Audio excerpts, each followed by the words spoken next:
What a pivotal moment for Canadian politics. After almost a decade in power, Justin Trudeau, the charismatic yet increasingly controversial Prime Minister of Canada, has finally stepped down.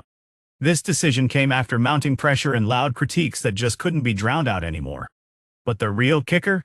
One of the strongest voices in the chorus of criticism was none other than Chrystia Freeland, his loyal deputy for years. Remember December?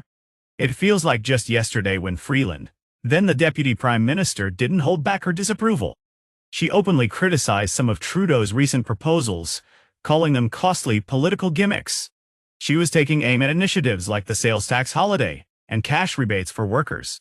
This wasn't just a spat-over policy, but a clear indication of a rift in what once seemed like a solid partnership. Freeland's resignation letter pulled no punches, highlighting their differences and subtly noting Trudeau's dwindling popularity.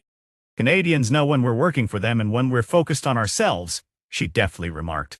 Just a few weeks later, Trudeau echoed this separation of paths by announcing his own resignation, adding that stepping down might ease the hyped-up polarization in Canadian politics. Consider this. Freeland's public stance was more than a disagreement. It was a seismic shift. Once a dependable ally, now possibly carving her own path towards the top position in Canadian politics. With Trudeau out of the race, the leadership of the Liberal Party is wide open, and Freeland's name is already buzzing as a frontrunner. According to a recent poll by Nick Nanos, she stands out among the contenders. Canadians seem to favor her as a potential leader. Even the Conservative Party, led by Pierre Poilievre, seems to be eyeing Freeland with the possibility of her ascending to leadership. Interestingly, Poilievre released a video targeting Freeland and Trudeau, throwing them both into the wacko basket of the current government. Freeland isn't just a politician in Trudeau's shadow, she's been a significant figure in her own right. Her resume reads like a catalog of high-ranking political roles, everything from foreign affairs to finance. Her time as foreign minister marked her as a tough negotiator during the drama-laden NAFTA talks under Trump's presidency. Remember how she stood firm? That's an attribute many believe she could bring to the Prime Minister's office. Adding a personal touch, Freeland brings her Ukrainian heritage into the political arena, proving influential, especially as Canada's relationship with Russia soured. Her roots have resonated with Canada's substantial Ukrainian community, further cementing her political appeal. But let's not overlook the challenges. Freeland's stint as finance minister was rocky, facing an economy grappling with a pandemic-stricken deficit. Critics have voiced concerns about her handling of finances, questioning whether she's up for the top job. Canadians have mixed feelings.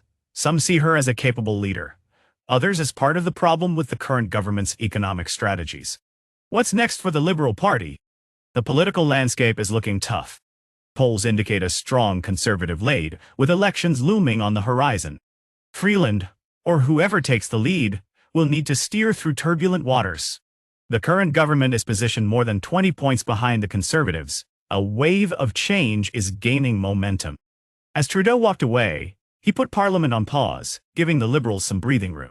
What happens when things pick back up is anyone's guess, but the expectation is clear. The new leader will need to hit the ground running and possibly face a confidence vote. It's a dramatic setup, but also an opportunity for reinvention. Inching closer to elections, the scene is set for some high-stakes political drama.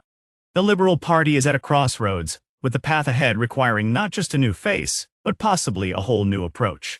Will Freeland emerge as the leader who can turn things around? Or is there another contender ready to redefine the party's future? As the dust settles on Trudeau's resignation, all eyes are now on what happens next in this unfolding saga. The intrigue continues, and this story is far from over. Stay tuned. There's much more to unravel in the ever-evolving landscape of Canadian politics.